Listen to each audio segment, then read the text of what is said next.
Hello, everybody. I'm excited because we have Renee Best here today. She was a main speaker at a retreat last year in 2024.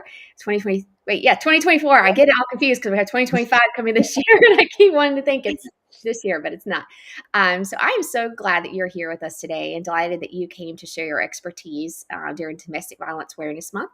And so I'm looking forward to talking about parenting traumatized children. And I Yes. feel like what you have to share is always so good. So many women have said that you're amazing, and you mostly work with mothers. You don't Yes, work with I do. children. So I used to work with children. Yes, I used to work with children. I'll let you introduce yourself and tell a little bit about what you do and why Sure. did we have you here talking about parenting traumatized children.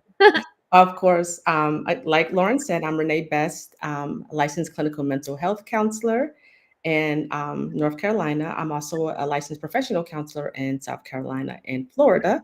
I'm a qualified supervisor as well for the LCMHC board. I'm the owner and CEO of A New You Counseling Services. We have an office in Raleigh, in Durham, and in Waxhaw, which is right outside of Charlotte. We have an amazing team of therapists that are ready to see anyone who needs a help, and we take most insurances. So I'm happy to be here. Talking about parenting traumatized children is key. When I first started my journey in mental health, I actually worked with children. I worked with children that was in the juvenile justice system that were struggling at school, struggling at home.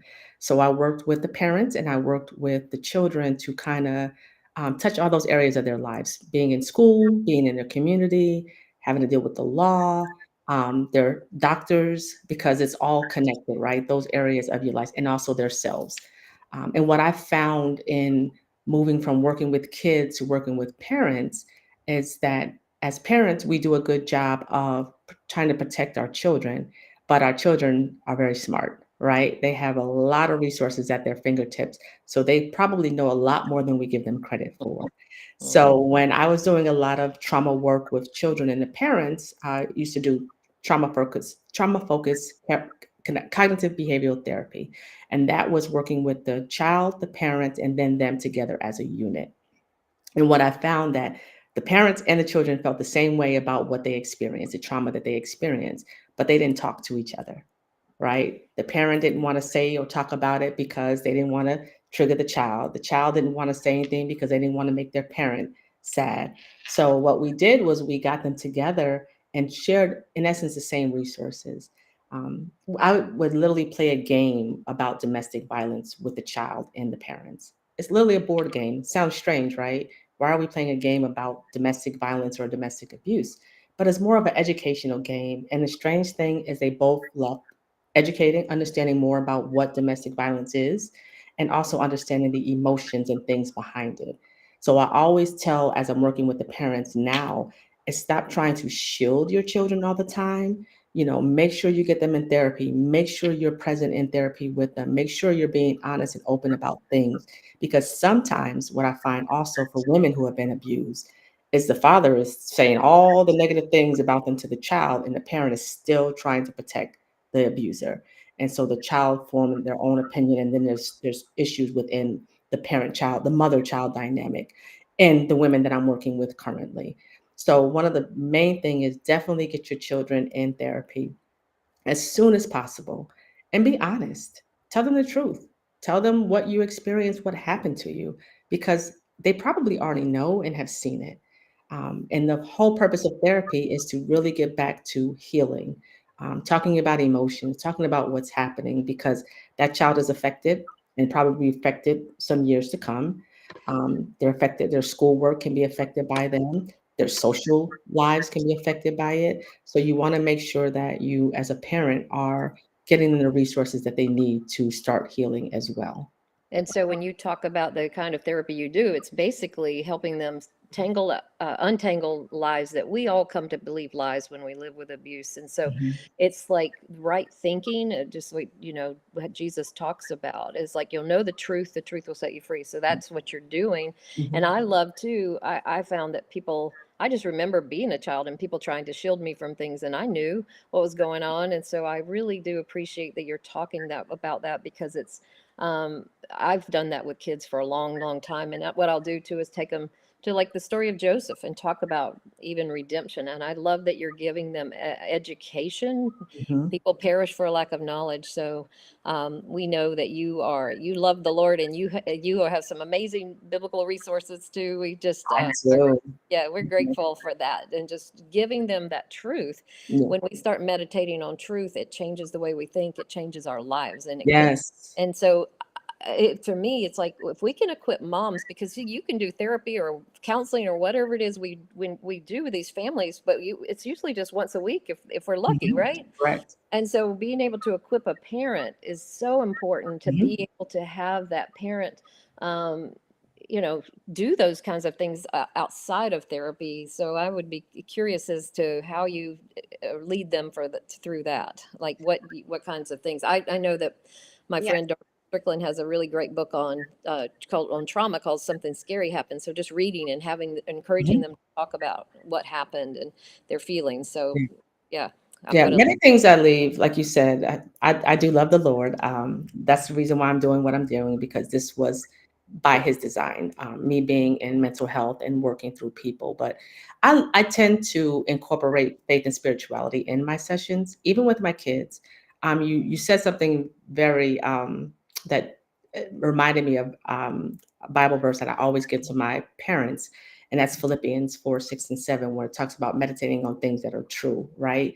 Because many of the parents are dealing with negative thoughts about themselves, right? Or lies that they have been convinced about their lives and things like that. So leaving them sometimes with Bible verses is huge. And I'm just like, I don't care. Every single day, read it. Remind yourself what the truth is, because Mhm. many people carry shame, and that shame bleeds onto their children, right? I should have known better. I shouldn't have stayed as long. I should have left sooner. And it's like, why are you carrying somebody else's shame? But let's focus on what's true. And what's true is you did leave. What's true is you are working on yourself and healing. You are doing the things that you need to do for yourself. Those are the things that's true. That's why that verse is so important with my clients. I also give them resources for their children, right? We have amazing therapists. Send them to children therapists. And sometimes a lot of the therapists that I work with do like play therapy, expressive art therapy, things like that, to do more hands-on, because I find that when you're doing hands-on and things like that, you retain that knowledge a little bit better.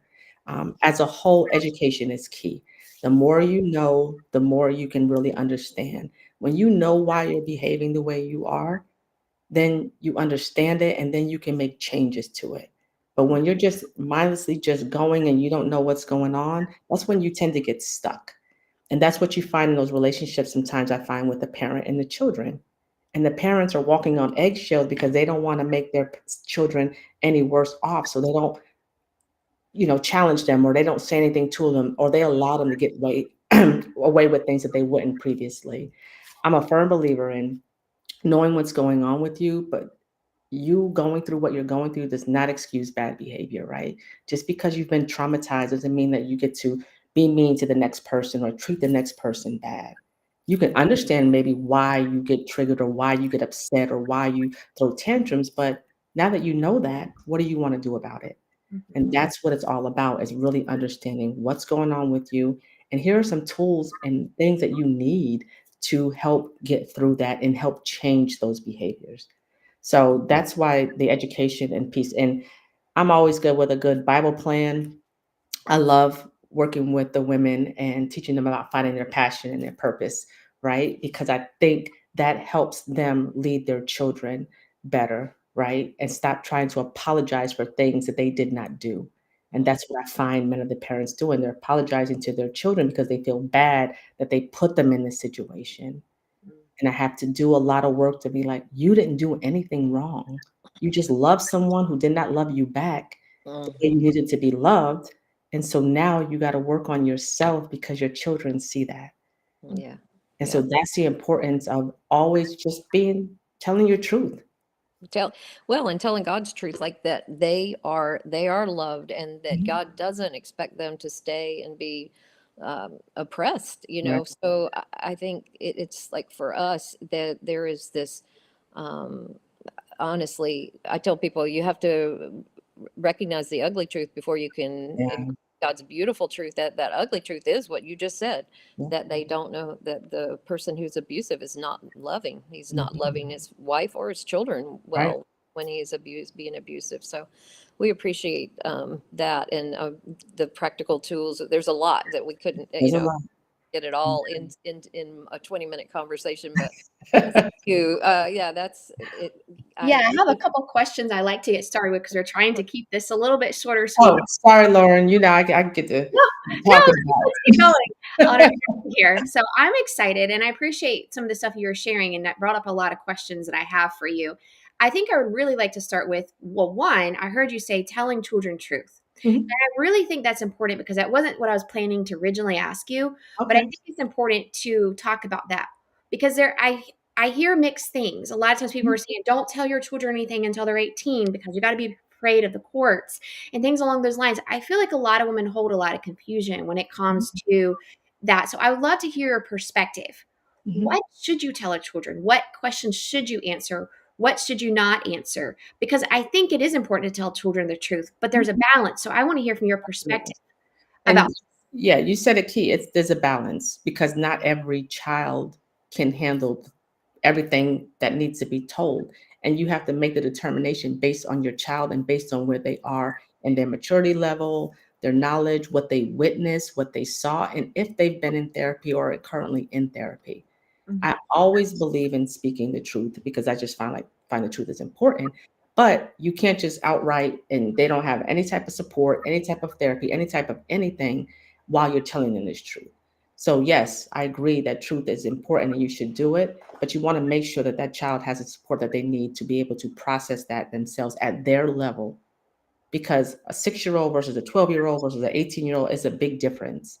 So that's why, when I was doing trauma focused therapy, it was based on the age level. Mhm. So, one, you prepare the child, right? You teach them about emotions, you teach them about understanding how to cope with things, emotional regulation. You prepare them for the truth. And then once you've spent time preparing them, and that's what the therapy is about, you're taking them every week, they're learning things, they're learning about themselves, they're learning about different things that they have witnessed and seen. And then they're prepared to really hear what happened or share what they witnessed. So Yeah. you need to make sure that child has been taught and supported to get to that point to tell the truth. Now, some of these children have witnessed things that is unbelievable, right? So they have to deal with the things that they have witnessed themselves, and then they have to also deal with what they witnessed from their parents Mhm. watching things unfold, with their own parents that are supposed to be their loving, protected, their all. So it's not a one size fit all. It's really going to be based on their response to the trauma, where they are right now. And that's why we have a lot of assessments and measurements to determine where you are. And then really starting from the beginning to build them up to a point where they can express, they can talk about it, and they can handle the actual truth that needs to be told. Wow. I think that's really important. And I love what you said there. And I just have one quick question I want to Yeah, clarify. of course. So, are you saying that if a child's in therapy and Mhm, has a strong support system, mhm. it is okay, what I'm understanding, for you to answer their questions that they have and to make space? As I'm hearing this as a survivor myself, I'm like, how does that work? Because sometimes children may ask questions and I'll say, you can't know that. Mhm. Or what does that look like? Because I want to get to that before we move on, because I think that's really important Yeah. to clarify there. It just depends on the question, honestly. Like I said, this is not a one size fit all. I have seen truth come open in sessions that was healing for the family. Mhm. Like they would look at each other and be like, I didn't know that you were thinking that, or I didn't know that you knew that, or I didn't know that you saw that. So they were asking the questions, and the parent didn't know that their child even knew everything. So it was okay in that situation to share the truth even more because the child had already known some of it. If the child is asking you a question that you as a parent is not prepared to answer, then you have some internal work to do with yourself and find a time where that's good for you. Because again, if you're as a parent is not fully healed and your child is still in the process, then it can cause all types of issues. So it's really, like I said, not a one size fit all. It's going to really vary on the situation. And I would say too Sorry. that Oh. I just Sorry. want, yeah, I just want to keep this thought going. We can move right into that. Is it okay that if a child asks, like for example, that you were in an abusive relationship, is that okay to state, or do you think that that can be problems when you're dealing with a court as well? I don't really focus on the court. It's really about the child and the parent. And I think if they're in a position that they both are in good space to speak the truth, then yes, I think there's nothing wrong with you telling the truth. Well, we know that the courts, a lot of times, if you call it abuse, I think just describing what happened and saying that it was unhealthy and things like that. But we learn in our, like, just with the court classes that we do, that actually our judges have so little training that a lot of times if we say it was abuse, it works against the mom in court. So we do kind of discourage that, but we can describe what's Yeah, but I happened. think your roles are different than mine Yeah, as a absolutely. provider. Yeah, so you Right. guys have to Yeah. prepare for the court. I'm preparing True. for my child and my Yeah. parents. So for them, I'm Yeah. worried about what happens in this unit. And what happens in my room, the court will never hear. Yeah. Yes. Yeah. So That's in my mind, I'm worried about getting them healed. I could Mhm. care less about an untrained judge in mental health. that. I care Yeah. about, I'm not, I'm just trying to be funny, but I care about the child and the parent Good. healing and making sure that they have Yeah. a successful future. That's good. So my answer is really based off what happens in that Mhm. counseling room, that therapy room that's confidential and nothing else really matters. It's just your healing in that room at that moment. That's good. Yeah, we just want to make sure our listeners know that when you go into you that goes to court, that you want to Yeah. be careful about your language there. Yes, listeners, don't listen to Renee. It's just what happens in the room. I But totally agree. I I think some totally of the listeners already know I'm a little feisty when it comes to stuff like No, I okay. appreciate that. And I think it's important to you. I like what you're saying. You're highlighting, pointing out healing the relationship with the child and healing that relationship with the mother, because we can get to a place that we're so afraid of the courts and so afraid of things that we damage our own child's healing. right. And I think that is where a place where we can be really afraid, but we do need to speak the truth. And Mhm. we do need to let our children know things if they ask about them. And I Mhm. appreciate you saying that. Then now I'm not saying go into court and have your child then state on the stand, my dad abused my mother because you told him to say that. Don't Right, do right, that, right, please. Or stating their things. If court, contact Call to Peace and we'll help you walk through that. She's here to help you heal your relationship with your child and what's what right. we're talking about today. And so I think that's really important. And I love what you shared is prioritizing that and being open Yes. and honest. And I appreciate you giving permission for that, because a lot of times I feel very afraid to state those things of, if I tell the truth, is there retaliation, or if there's issues along those lines. But the question is, if they're asking, sometimes they really already know the answer and you Yes. think they don't, they just really don't have the words for it. But when you start digging, things come out and you realize they know a lot more than you think they do. They sensed it inside. They knew you were unsafe. They Yeah. knew you got away. They knew you're safe now. And Yeah. they know there's peace, but they can't internalize that other than their little minds perceived it as a child. So I Right. appreciate you prioritizing that. And I want to jump into about helping children as they're for their time here, because I told you I had a question for you. And that is, how do Oh, you regulate children in the midst of dysregulation? And I think this is really important because I've been learning my own self, trying to research a little bit more about counseling, is that regulation and regulating our kids has a lot to do, from my understanding, please correct me if I'm wrong, with their healing and their ability to regulate themselves. When mhm. we help listen to them and help attune to them and help them regulate, it's extremely healing for Mhm. children, and it teaches them how to regulate themselves. And Right. I know for me and my experiences, most children that go through abuse are very dysregulated. They Mhm. didn't learn how to regulate themselves because you were probably also dysregulated the whole time you were married. And Right. so you're getting regulated and learning how to that. I want to know, how can we help our children heal by helping them learn how to regulate themselves? Mhm. And that goes back to what I was saying about the therapy and learning, educating yourself about emotions, right? It's important to understand what they are and added to that what they feel like. What do they physically feel like in your body? When you can recognize an emotion physically, that connection, then what do you do with that, right? How do you respond to that? And that's what we're guiding them and teaching them. We're teaching them about the emotions. We're teaching them how do you cope with these emotions? How do you identify it? And what do you want to do when this comes up? Some people want to listen to music. Some people want to draw and do art. Some people want to take a walk. Some people want to talk to someone. When we work with children, we need to know who your supports are. What are the things that bring you joy and excitement, right? I tend to try to stay away from that word, makes you happy, because I just feel like that's a loaded question. So it's more like, what is that thing that you do that you feel a sense of joy and peace, right? Um, that makes you calm, that makes you feel like a positive feeling. So really identifying those things and then practicing, right? A lot of people are like, okay, this is what it is and this is what we do, but then there's no action taken. You have to actually practice this thing.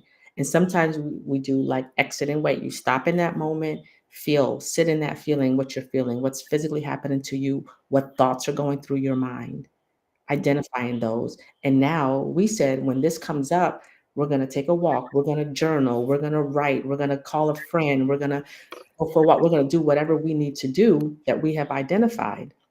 And Mhm. that's what we're going to do. And the more you practice that, the easier it's going to get. It's not going to be, because, like I said, it can feel a lot sometimes because you're doing something new. Your brain has always thought this and felt depressed, or thought this and felt anxious, and you would physically feel that. Now you're telling your brain that when this now happens, I want you to think this, which is now positive. But if you don't train your brain to do that, meaning you do it all the time consistently, then you're going to have times where you're going right back to that depression or that anxiety and you're feeling stuck. So Wow. education is key. You have to make sure that you understand your body, you understand your emotions, you understand how they're connected, and what are things that you can do to regulate those emotions and bring them down. Wow, that's really good. So, from my understanding, what you're saying is that when my child or children are dysregulated, it's important to ask them, "Where are you feeling this right now?" Yeah, it's connected for me because you think about it, Lauren, right? When you're doing something or something's going on with you, do you ever sometimes physically feel it? Like I Oh, physically can feel my anxiety yes, sometimes, right? yes. So what do you do when you feel something physically in your body because something's going on or you're thinking about something? Move, some Move. type of movement, dancing, running, anything to move, Right. hiking, walking. Yes. And I go for a walk myself, right? Sometimes I throw on some music, depends on what mood I'm in. It's either gospel or some old school R&B. It just depends on what mood I'm in. But music is another thing that helps me because I feel anxiety really heavy sometimes in my stomach, and my neck will get cramped. And I'm like, okay, I'm taking on too much. So your body will speak to you every single time. Your stomach issues, right? Stomach issues. You have stomach issues. That's stress. That's from past trauma. That's from depression. That your stomach carries a whole lot of stuff from your past and stuff from your emotions. So it's no different with children. It's just sometimes they don't know how to articulate it. I mean, sometimes we adults don't know how to articulate it. But if education, that's why we have to educate them on understanding what's going on with them and how the thoughts, your feelings, and your body is all connected. Yes. Wow. We are whole people. God made Yes. us. We are, souls Yeah. and Yeah. inside of bodies. But I'm telling you that we can't ignore the physical Right. aspect of it. And so, just walking with your kids and talking can sometimes just Mhm. really open up because that movement. Yep. So I think these are all really good. See, that's the good stuff. I love the practical because again, you're with your kids day in and day out. The therapist or the counselor is only with them maybe once a week. And Yeah. so those practical things that you can take home and do. And I love Lauren's point that as we get healthy and we're able to, regulate our own emotions and not react because we've learned to react. I sure did, and so we learn not to react, and we can help our kids to learn the same thing as we are able to respond to them when they're, out of control emotionally. If, we don't blow up with them. I remember when I first got out, though, that was my first tendency was like they screamed, I screamed right back, and that's Mhm. not going to help anything, not Yeah. going to help you move forward. So these are really good, helpful tips.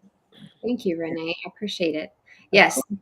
It was very helpful to be able to learn. I think this is a really good place to start. And I would say is to learn how to help your kids regulate themselves as well as regulate you. And so getting that movement out. So I feel like I kind of took some of this myself away too, is that You just, always do, Lauren. I always, when I'm watching you, I'm like, Lauren is like, she's like, one day she's gonna be doing what I'm doing. Watch. Like, oh, okay, I love that.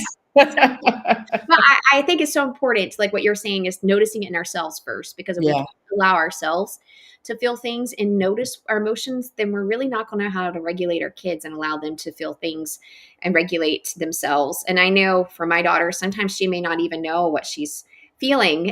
She's a young, almost 13-year-old. So, you know what I mean? They feel things so deeply. And it's just like being able to, sometimes as my therapist taught me a while back, is being able to maintain regulation when other people are dysregulated.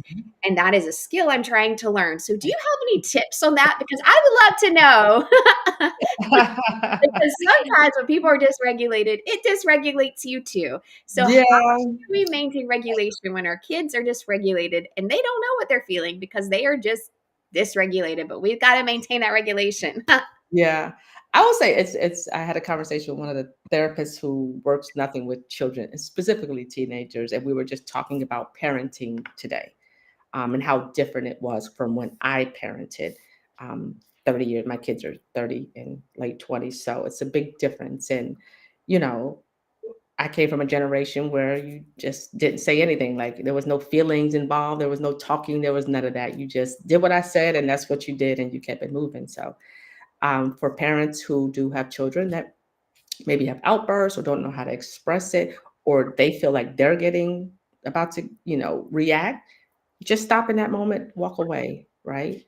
Mhm. Walking away is always a good thing, right? Because sometimes when we are activated, we say things, we start yelling, screaming, and then that doesn't resolve anything.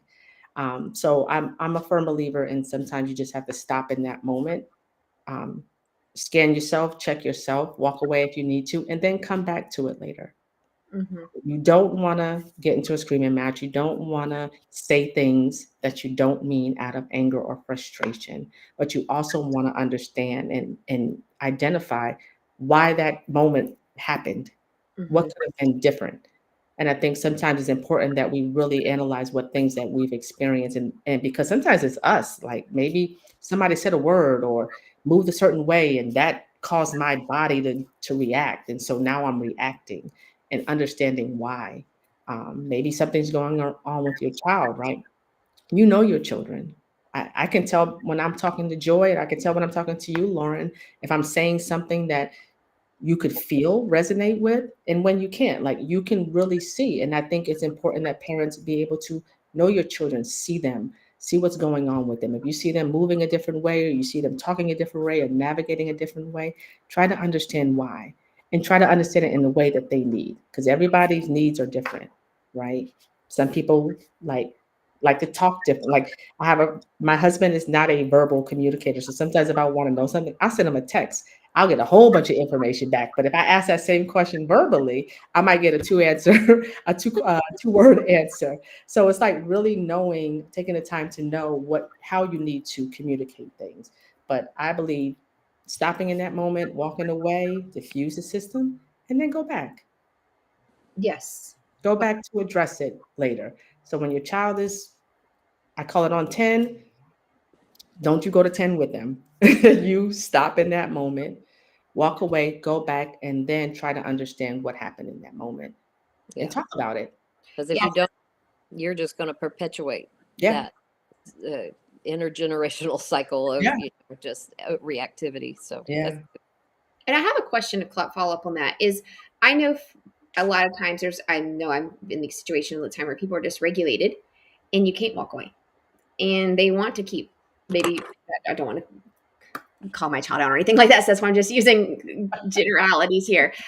You know what I mean? They want to, they're dysregulated. So they're taking their dysregulation out on you and they want you, whether they realize it or not, to regulate them.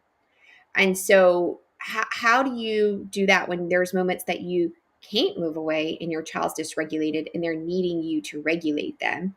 And that may mean they're saying things that are really ugly to you. and I talk to parents all the time, this stuff happens, or saying taking it out, but you can't move away, because if you do, maybe that, like you've got women, children been through trauma, the fear of abandonment may be real, and they may not do well with you walking away when they're dysregulated. How do you regulate yourself then? And if I'm going down a wrong train track here and you're like, wait, I don't know what you're talking about, let me know too. But I'm curious. Well, I think I understand what you're saying, but I'm also, people can't make you do something that you don't want to do. So even if it's your child, so your child may want you to stay, but again, like I've said before, just because they've had past trauma does not excuse bad behavior. It does not give them license to yell at you and do all these negative things to you just because of their trauma. It may be a reason why they are doing these things, because they experienced something. But in that moment, you're still the parent, right? So you have to decide what's best for you in that moment to continue to be the parent. Wow. So, and that's just, my thoughts on it. It's no need. What is having a yelling match or listening to your child talk negative to you or yell at you or all those things? What is that really doing? It's really not doing anything. And if they need to be regulated, then hopefully they're in therapy and getting that support that they need. But I think, again, in that moment, it's about diffusing the situation so that it doesn't go any further than what it does. And again, you still have to parent. It's still, they don't get a license to just do whatever because of what they've experienced. Right. That's good. Thank you. Wow, that's really good. I think I know myself and other parents. It's hard, and so I appreciate you saying that. I think we needed to hear that. Is it doesn't excuse bad behavior, because we can Yeah. hold so much sympathy And for our that's for children. adults too. None of us get a pass just because of, our past experiences. So That's what I appreciate about you. It's like she pulls no punches. no, She's just I don't. I right, and don't. And so I appreciate that. So practically speaking, it comes out in like this is the truth. This is the way it goes, and so we are able to we maintain a line, and it may be very difficult with these traumatized kids. We know that, but I totally agree. I mean, because we live in a society that can often give people a pass because they've been victimized, and yeah, then it doesn't really do them any good. It doesn't lead them to healing, so I yeah, appreciate that you do that. yeah. Thank you. Yeah. Well, all this has been really excellent, and I feel like I have learned a lot today. Like I've come away with a couple of nuggets here. I'm like, oh, this has been really, really helpful. So I appreciate you so much, Renee, for Of joining course, Laura. us and sharing. Always, always. It's Yes, always good to see you enjoy, hang out with you ladies every now and then. Right, that's right. Good to see your face. I know. So we well, talked I or see so. somebody here has commented in. I was going before we close out and hear from your counseling services. So if anybody wants to get in touch with her, she's at a new you counseling services, and so I can drop a link to that in the comments. And anybody wants to reach out to her, please do. She has a whole a practice that you can get into.